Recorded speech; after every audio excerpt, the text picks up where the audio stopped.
Good evening from New York. I'm Chris Hayes. I'm going to start tonight with a hot take. Donald Trump is not actually good at politics. In fact, you could argue there's no bigger loser in American politics than Donald Trump. I mean, just look at his record. Loss after loss after loss. Even the one win in 2016 when he won the presidency. Remember, he lost the popular vote by nearly 2.9 million votes. It's like 2 percentage points. Back in 2018, first midterm elections, his party lost control of the House. Democrats gained a net of 40 seats that year. Of course, in 2020, he lost both the Electoral College, 306 to 232, and the popular vote, with 7 million more Americans choosing Joe Biden over Donald Trump. Then just last week, the de facto head of the Republican Party once again, for the third election in a row, presided over a wildly disappointing loss, this one a midterm.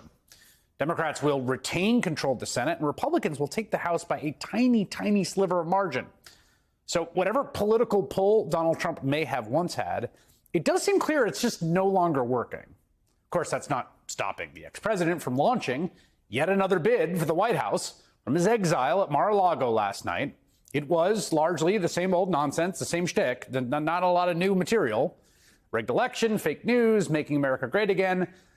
But the hour-long speech was a brutal slog. I mean, really low energy. So much so that even Fox News at one point got bored and cut away for more than 10 minutes. It's very, very much hurting our country. Germany tried it, Germany tried it. They were up for about a year. Remember I sent to Angela. Remember Angela? Do you remember Angela? Nobody's remembering her now. Angela Merkel. Right, just joining us, President Trump in Mar-a-Lago announcing his 2024 presidential run. We're going to go back to the speech in just a minute. Let's get some quick snap reaction first from Pete Hegseth, who's been watching along with us. Pete, he went through every issue of success, every issue of failure as it relates to the Biden administration. Sean, you're killing me. The Angela Merkel crowd work was amazing. Why would you cut away from that? And we would play some of the highlights from the president's next speech, but there's honestly nothing to highlight. Like, you've seen this a million times. The most interesting part of the entire announcement was who did and did not attend. Trump's eldest daughter, Ivanka, a top advisor in his administration, along with her husband, was the most notable absence. In a statement that she gave basically during the speech, I think, she said she's quitting the game altogether. Quote, "I love my father very much. This time around, I am choosing to prioritize my young children, the private life we are creating as a family. I do not plan to be involved in politics." Donald Trump Jr., probably his father's biggest cheerleader, also missed the big announcement. Source tells the Daily Beast he was busy on a hunting trip in the Mountain West and couldn't get a flight out to make it back for the speech because of bad weather. Tough break. In fact, 16-year-old Barron and Eric Trump were the only two of Trump's 5 children in attendance. And the ex-president actually highlighted that during his speech. Trump did manage to gather a small crowd of fans in the ballroom at Mar-a-Lago, but as ABC's Jonathan Carr reported, even they couldn't make it through the whole thing. I actually saw people trying to leave, and people leaving early even before he was done. He's still speaking now. And then they, I think, perhaps a little concerned that the hall would empty out too much. They actually started preventing people from leaving. It's not just the people in the ballroom that were running for the exits. The fawning right-wing media is doing the same, turning on Trump as well. You've seen it. This morning, the Rupert Murdoch-owned New York Post relegated the news of the announcement to a banner at the bottom of the front page, cheekily, quote, "Florida man makes announcement." Buried on page 26 was a brief article headlined, "Been there, done that." It reads in part, quote, "If elected, Trump would tie Joe Biden as the oldest president to take office. His cholesterol levels are unknown, but his favorite food is charred steak with ketchup." Caddy. Now, over on Fox News, another branch of the Murdoch empire, they have pretty clearly tried to move on from Trump. Again, Murdoch runs an empire that he controls, and he tells them what to do, and they're doing it. Get this, they didn't even include, this is the funniest graphic I've seen in cable news in literally years. They did not include the former president in their list of 13 potential 2024 candidates. See there in the right corner? I think that's Asa Hutchinson made the cut, not Donald Trump. And they appear to already have a clear favorite among the field. Florida Governor Ron DeSantis, of course, who they call the new Republican Party leader in this recent op-ed. Today, this was the headline in the Conservative National Review. Different year, same guy, same stuff. Okay, I know what you're saying, because I've been saying it too, right? I know. Everyone feels deja vu. Frankly, I can't believe we're all going to go through this again. It was 7 years ago. I was sitting in the studio with them down the escalator, the whole thing, the empty podiums. We have literally been here before. And it's also easy to forget this part of it because Republicans all jumped on the Trump train. They all humiliated themselves. They all prostrated themselves so intensely before him. But in the very beginning, that summer of 2015, when he came down the escalator, the conservative media was broadly against Donald Trump when he announced his first run for president. Remember this? At the very first Republican debate, Rupert Murdoch's Fox News was hosting it, and then Fox host Megyn Kelly grilled him about his misogynistic statements. You've called women you don't like fat pigs, dogs, slobs, and disgusting animals. Your Twitter account... Only Rosie O'Donnell.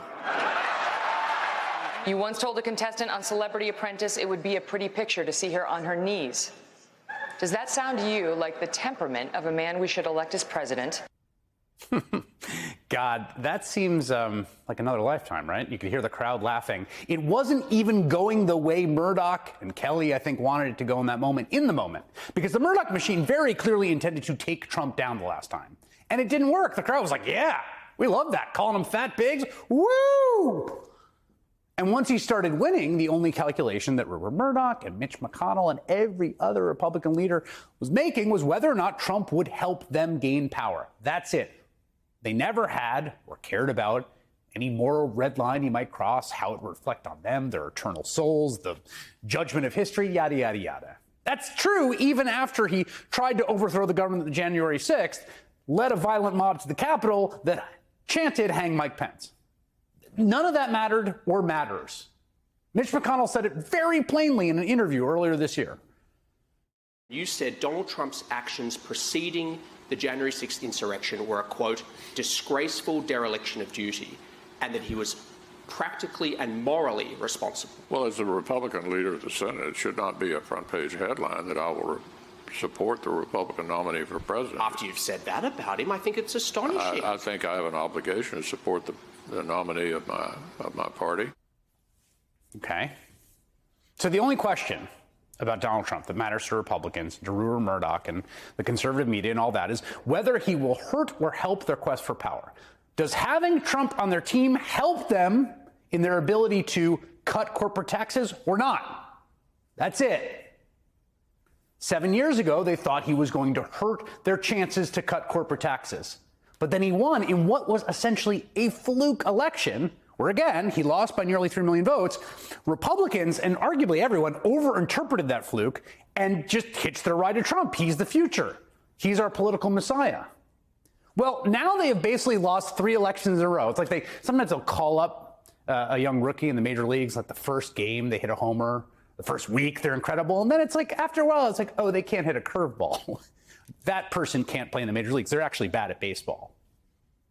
So, of course, in the interim, Donald Trump also has failed miserably on every substantive level. He got a lot of people killed from COVID unnecessarily, broke the law left and right, mounted, as we noted, a violent insurrection against the United States government for the first time ever. None of that was ever going to make them jump off the Trump train. What's finally pushing them off now is the fact they are right back where they were in 2015 when he came down the golden escalator.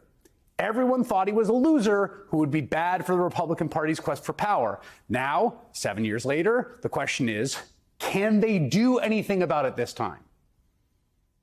In 2016, the biggest challenge was the party was divided, couldn't rally around any single Trump challenger.